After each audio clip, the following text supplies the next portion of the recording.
السلام عليكم. My Morocco, المغرب ديالي. I want to share with you a story today of how I ended up here, standing on this stage with you in Fez. The story of why I've decided to stay in this country year after year after year, and of what my dream is for the future of Morocco, which I thank Minister Shami very much for his entry by asking us earlier if we have a dream, because the last half of my presentation is about my dream for Morocco. So thank you, Minister Shami, very much. I was born in Cincinnati, Ohio, 6,899 kilometers away from where I'm standing right now. I grew up just like any kid, pretty much, growing up in the Midwest of the United States, with one exception. I was blessed by God with incredible parents who always challenged me to ask questions, to learn about other cultures, to not judge people. And that did so much to make me who I am today. No matter how open-minded you are, though, it's a question of exposure. As a child, my experience with Arab culture, I can remember two things. When I was 8 years old, I went to Disney World in Florida, and I visited Bab Jloud. And my favorite movie as a child growing up was Aladdin, which my father always says he thinks that that's why I ended up growing up and marrying an Arab, was because I was so in love with the character of Aladdin as a child. دابا غير باش نقول لهم واحد القضيه، انا عزيزه ليا هذيك الحكم ديال زمان ديال المغرب. ايوا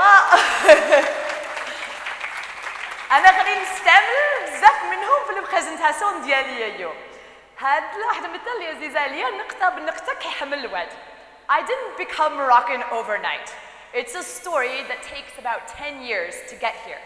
And unfortunately, it's a story that doesn't have a very happy beginning. I lived in New York on September 11th, 2001. That was my home. I had a meeting on September 11th at 9 a.m.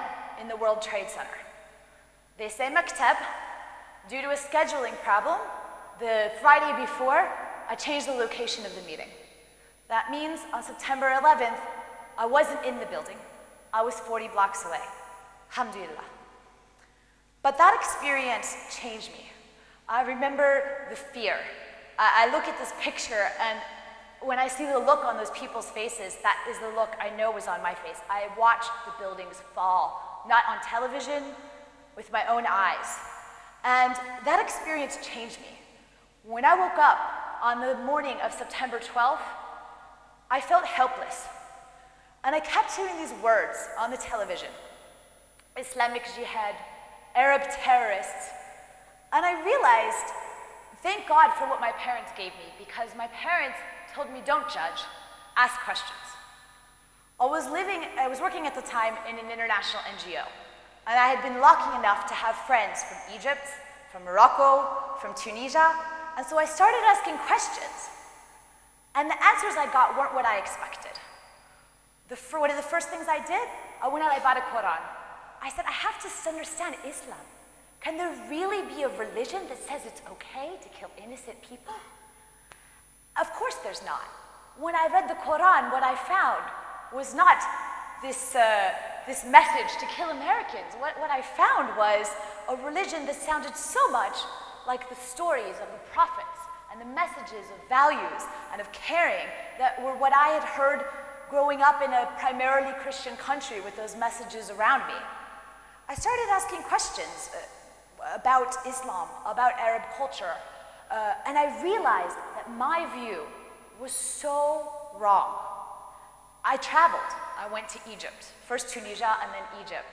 I met real live Arabs. I sat with them. I became friends with them.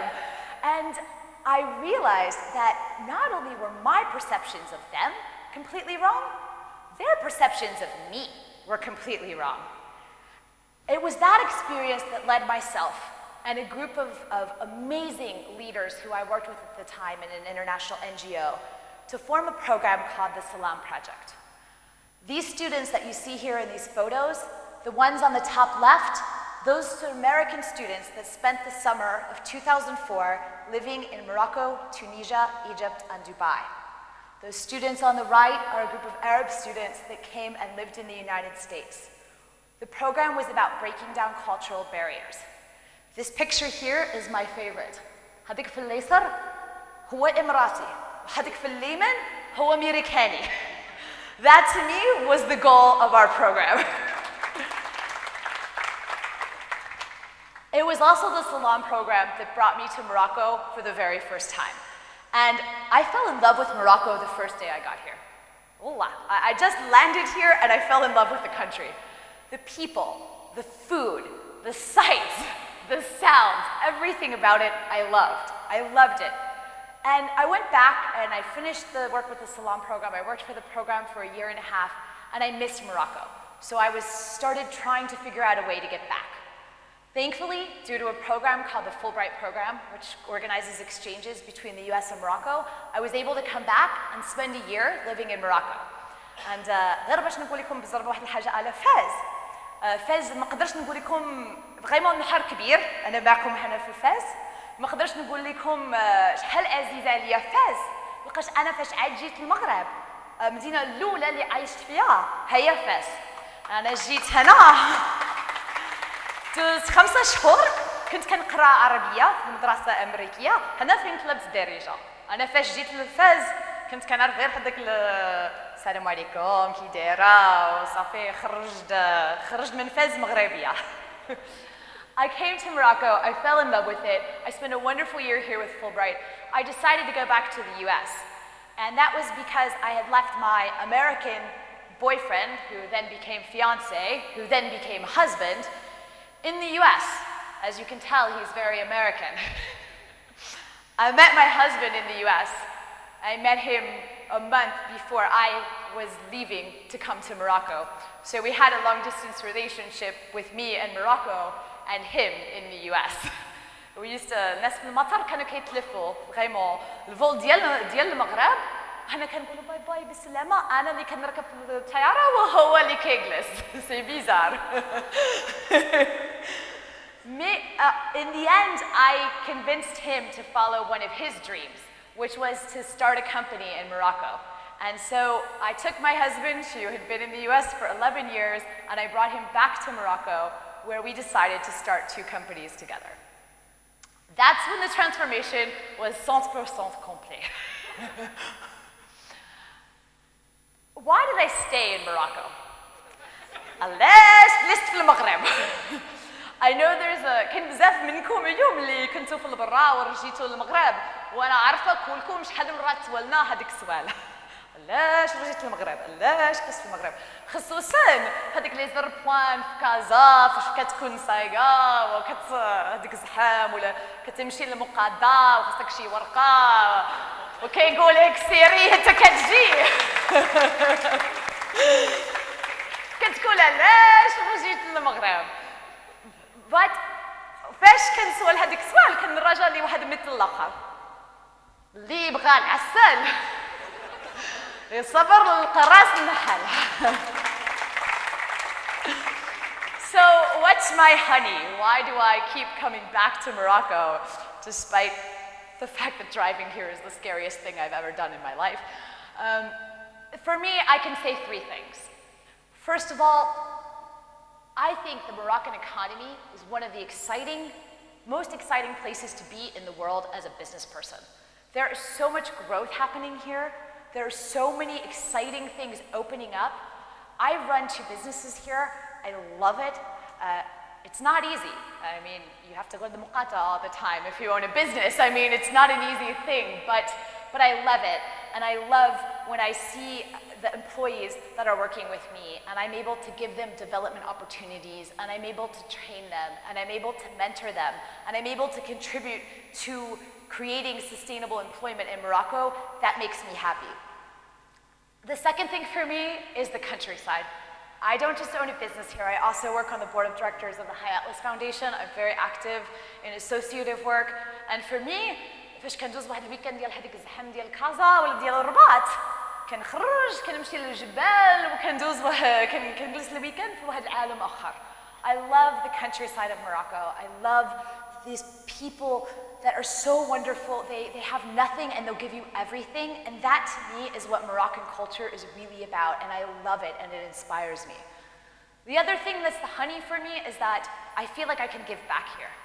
These are two pictures of kids in a village that I worked in with the Hayatless Foundation.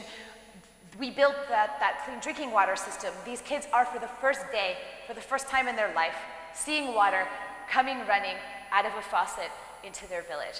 I feel like I can do something here. I feel like there's something to contribute. Al-Halam al-Maghrabi. I really swear this was in my slides before Minister Shami gave his speech about our dream, so it works perfectly for intro into this. How many of you have seen the movie? شحال منكم تفرجتوا بالفيلم حلم مغربي? Nobody. Okay, it was an okay movie, but I didn't really like it because the message it sent, it was a قصة ديال واحد السيد كيجي وكيسارق وناس مساكن في العربية كيسرق منهم. It's not a dream, it's a nightmare. It's a nightmare. Cauchemar. But it brings up an important point. I ask the same question. What are people's dreams for Morocco? What is everyone in this room's dreams for Morocco? I have one. I can tell you about it. But what are yours? It scares me sometimes that I look at Morocco through the eyes of foreigners. هذيك القوار فاش كيجيو هنا كيحمقوا المغرب. كيحمقوا يقولوا البلاد شحال زين شحال واعر شحال كتهضر في القهوه ماشي مغربي ولا البلاد فيه المشكل وحنا ما عندنا والو وها انا ديكالاج ديال 10 سنين وها بحال ما كيحضروش على نفس البلاد. It's really like it's mind-boggling for me. These are just articles from the media. New York Times talking about how amazing Marrakesh is and Morocco is so wonderful, and then this was in Telkel this week. And I haven't read the whole article yet, but I'm sure it's interesting.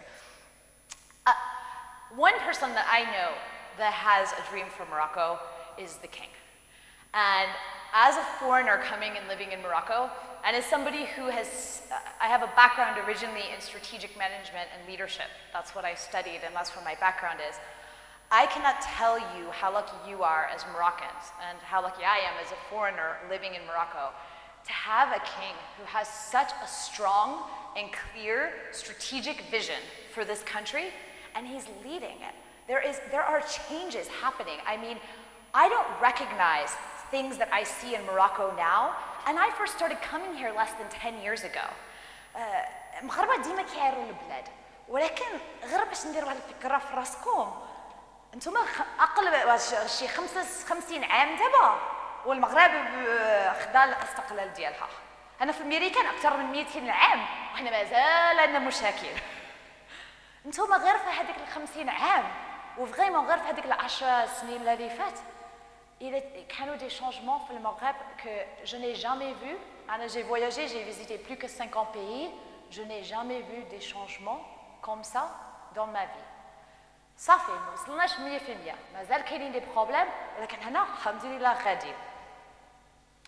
Maroc numérique 2013, Maroc verte, Tanger Med, the new Morocco Mall that's being built in Casablanca, and people always say كنخلصوا لا تي جي في وكنخلصوا هذاك لي بوجي كبير، ولكن نرجع لواحد الموضوع اخر ديال l'initiative nationale pour le développement humain.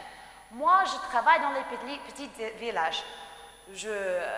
وقيلا 90% ولا اكثر ديالكم ما عمركم وصلتوا لهذيك لي فيلاج فين مشيت انا ايماجين 16 سويه ديال بيست. انا j'ai visité des villages qui sont très isolés et je peux dire les changements كيتبانوا حتى تما. Les villages avec lesquels كنخدموا في la fondation où je travaille, imagine 10 years ago no one had water, nobody had electricity, and no one had a road. Today, not everyone has electricity, not everyone has a road, not everyone has water, but it's a lot more. It's a lot more. And you can really see the changes happening, not just in the big cities, but in the countryside. We need to do more, but Morocco is on the right path. There's just 3 things that if we could have a little bit more, this is my advice as an outsider, we say in English, take it or leave it. If there were just 3 things that I could have more of in Morocco to make my dream of Morocco come true, it would be these 3 things. احترام. الله خلي البنات يمشوا للمدرسة ولا يمشوا للخدمة ولا يمشوا يقداو بلا ما تسمعش هذيك الهضرة خايبة ديال الزنقة. Please. علاش هنا في البلاد حنا مسلمين وانا سنمشي لنيويورك ولا اي بلاصه في العالم ما كاينش هذا المشكل كنجي هنا وكاين سي بيزار. انا it's respect علاش كتدخل في الانتردي والسعيه من بعد كتشوف واحد اخر كيدخل في الانتردي علاش وكتخوت واش شوف هذا كيدخل في الانتردي وانت درتيها. I think if we had a little bit more respect, it would help us. It would help us a long way. The second thing is al-muwatana, citizenship. I go to the beach and I pick up trash because I'm a citizen of, not a citizen, I'm a resident of Morocco, and I feel a responsibility when I go to the beach and I see it covered with trash, I pick it up. Because it's my country, I live here. I have a responsibility to it, the same way that it has a responsibility to me. I think if we had just a little bit more of that, it would help us go a long way. And the third thing is tarbiyah. 50% of Moroccans are under the age of 20. Those youth are the future of our country. And when I look at the youth today in Morocco, and I look at هذيك الناس تبارك الله عليهم هذيك الناس الكبار, there's a huge difference. There's a huge difference. Those values that to me are Morocco and are what Morocco is about, they're getting a little bit diffused. And the only thing that will help those to be there is tarbiyah. And it doesn't mean just your own kids. If you see a child misbehaving in the street, talk to him, explain to him why what he's doing is not a good thing. If you can volunteer in a school and help teach, volunteer. There are great programs out there that you can help. All of us have a responsibility to help bring up our youth. They will be the ones leading this country very soon. Those are the 3 things that, as an outsider looking in, if I could make Morocco perfect, those are the 3 things I would just take the volume and turn them up a little bit on those 3 things. I'm going to leave you with one last, oh, and I'm going the wrong way, with one last حكم. يد بحدا ما كتبقاش. أنا عندي الحلم ديالي ديال المغرب. أنا الحمد لله أنا فرحانة باش نكون هنا معكم في البلاد. أنا كنحس بلي أنا في بلادي وأنا إن شاء الله ولكن هذاك المغرب أنا بديت مع هذاك المغرب ديالي. أنا عارفة في الحقيقة ماشي المغرب ديالي، المغرب ديالنا. وفريمون تبارك الله عليكم ولعامكم.